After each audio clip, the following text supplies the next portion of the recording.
Salut les sportifs, j'espère que vous vous portez bien.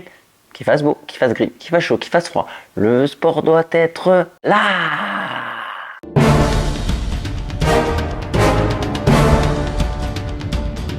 Nike Zoom X Zegama. On va parler d'une chaussure de trail chez Nike qui est révolutionnaire pour chez eux.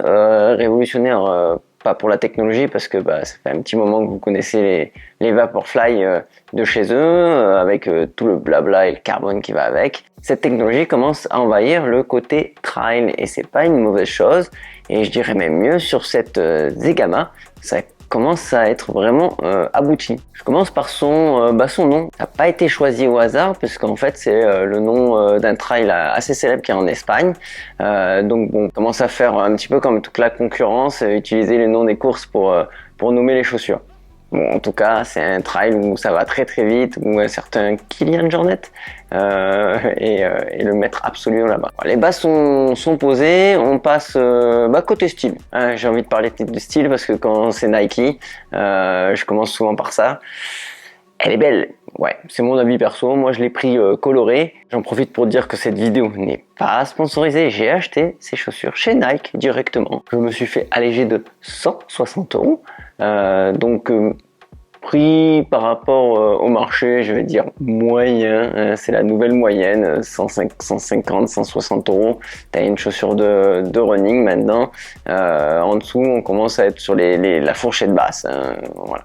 Je l'ai prise en 42,5, ce qui est tout à fait ma taille en sport, évidemment. Et là, Nike, au niveau du moule, moi, ça me va plutôt bien. À chaque fois, chez eux, je prends la taille qu'il faut et ni trop petit, ni trop large. J'en profite pour vous parler de la Toys Box, donc l'avant de la chaussure. Il y a de la place, mais c'est pas ouf. Ça reste Nike. C'est pas une Metcon. Elle est juste là. Elle est plutôt fitée cette Zegama. Elle est fitée également dans sa tige qui est en empeigne donc mèche, assez spécifique de chez Nike, et très léger, très aérien, qui respire bien, qui va sans faire penser évidemment au côté route, mais il y a quand même, par exemple pour la Toys Box, un empiècement pour le pare-pierre. Il est pas ouf le pare-pierre, tu vas pas aller faire du football dans les cailloux avec. Mais il est bien présent et protège bien. Sur l'arrière de la chaussure, tu vas sur d'autres matériaux et c'est ce qui fait son style avec ses couleurs. Il y a une espèce de tissu, je dirais, à l'arrière de la chaussure qui rigidifie un peu l'emprise arrière, le talon. Et ça j'apprécie. Quand tu enfiles ton pied dans la Zegama, c'est un chausson un peu néoprène qui empêche les débris de rentrer dans la chaussure. Donc c'est plutôt bien pensé. Il y a une espèce de mousse à l'arrière du talon qui empêche le talon de remonter. Là on sent, contrairement à la Pegasus Trail 4 ici, qu'il y a eu des recherches. Nike n'a pas fait les choses au hasard, ils n'ont pas envoyé une semelle à crampons sur sa chaussure mythique, puis basta. Si tu apprécies cette vidéo, oublie pas de mettre un pouce bleu, t'abonner à la chaîne et activer les notifications. Merci. La chaussure elle pèse 290 grammes. Au pied, honnêtement, elle est très légère. Eux, ils se vendent d'être la plus légère du marché. Je me suis pas amusé à chercher tous les poids de toutes les chaussures, mais comme ça de tête, je crois qu'il y en a des vraiment plus légères. Mais c'est vrai que ça fait partie vraiment des plus légères. Au pied, ça se ressent immédiatement. Du moment où tu lasses tes chaussures, tiens, par du lassage, c'est des lacets plats, on ne peut plus classique. Tu es obligé du coup de faire un double nœud. Là, je pense que ça c'est un axe d'amélioration de la chaussure. Ils peuvent améliorer leur lassage et le maintien au niveau du lassage. Ce qui est de la languette, oui, de la languette. Il y a un truc qui est pas cohérent. Je t'ai parlé d'un chausson néoprène. On voit bien que c'est un chausson anti-débris. Et devant, il y a quand même une languette. Donc oui, il y a quand même une languette semi-emprise. Donc en fait, j'aurais tendance à dire, elle répond à tout le monde. C'est-à-dire si tu apprécies le côté chausson néoprène, tu l'as.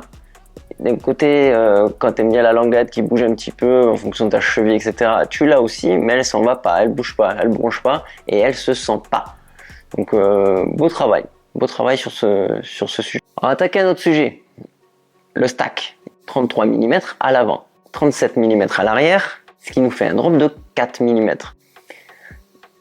Le drop, il est pas choquant. Par contre, le stack, il est énorme. Par contre, il est énorme, mais ça devient la normalité, hein. Même en trail, donc en course, en athlétisme, j'en parle pas, c'est normal de chez normal. En trail, c'était réservé quasiment que à Oka. Et aujourd'hui, bah, si t'as pas ta chaussure en stack 35-38, c'est pas normal. Donc voilà, tout le monde met sa grosse mousse.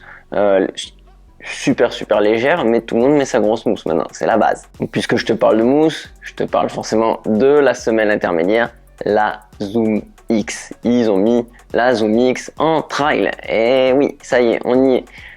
Donc la fameuse mousse ultra légère qui permet de l'économie d'énergie, qui te permet d'aller plus vite. Donc oui, elle est présente sur cette chaussure, c'est très agréable. Elle a été bien pensée cette chaussure, c'est-à-dire que ils n'ont pas jeté, comme je le disais en début de vidéo, la semelle et hop, c'est une trail. Non, là ils ont fait les choses bien, ça a été réfléchi et ça fonctionne bien. Il y a un rocker très prononcé, elle est en forme de demi-cercle, on va plus à l'avant. Hop, et un petit peu plus à l'arrière, donc on accompagne. Ça aussi, en trail, c'était plutôt réservé à Oka à l'époque. Mais bon, ça c'est un truc de vieux, hein, on va dire. Donc la rocker prononcée, donc tu pars beaucoup en avant et c'est très dynamique. Par contre, la chaussure est quand même stable. Oui, elle est très stable. Ça me fait parler du grip extérieur. Crampon multidirectionnel de 4 mm. Caoutchouc qui est spécifique à Nike et qui fait très bien le job. C'est pas oufissime non plus. J'ai pas fait encore de pluie, je vous avouerai, j'ai pas encore fait de gadou avec, mais c'est assez prometteur. Le peu de flaques, le peu de boue que j'ai rencontré pour l'instant.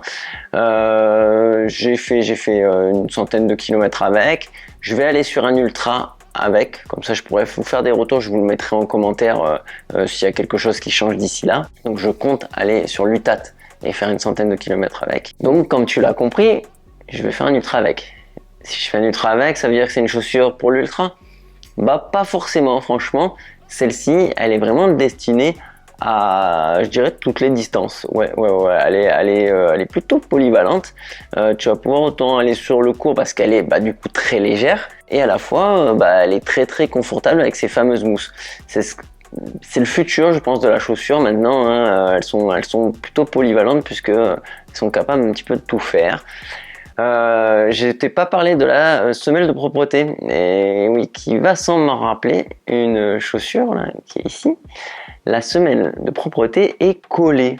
Oui, messieurs dames, la semelle de propreté est collée, décollable. Donc si tu dois mettre ta semelle orthopédique, il n'y aura pas de problème.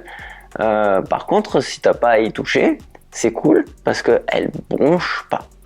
Voilà, donc ça faisait longtemps que j'avais pas vu une semelle collée, peut-être le hasard, mais en tout cas voilà, très bonne idée de chez Nike. Ils ont collé la semelle de propreté. Conclusion de cette Zegama, elle est bien, elle fonctionne bien, elle est stylée. Donc moi je la mets dans mes chaussures 2023, hein. Je pense qu'elle va faire un bout de chemin. Cependant, il y a beaucoup de rumeurs, mais ça fait maintenant des mois qu'on parle de l'Ultra Fly. Donc, c'est-à-dire qu'en gros, c'est cette chaussure, mais avec une plaque carbone. Alors, est-ce que Nike avait prévu cette chaussure et finalement il n'y aura rien? Est-ce que Nike va nous sortir une chaussure avec des plaques carbone en trail? Il y a de fortes chances quand même, hein. Pourquoi ils le feraient pas? Ça marche, ça fait vendre, hein. Ça fera encore une chaussure à plus de 200 €. Donc voilà, un jour ou l'autre, je pense qu'ils vont la sortir juste pour le côté business. Après pour le côté trail, mais c'est peut-être pour ça que ça met du temps à sortir, parce que c'est peut-être difficile en termes d'études. Ceci dit, n'hésite pas à me dire toi ce que tu en penses en commentaire. Et d'ici là, je te dis bonbon et saucisson, portez-vous bien et surtout, machina.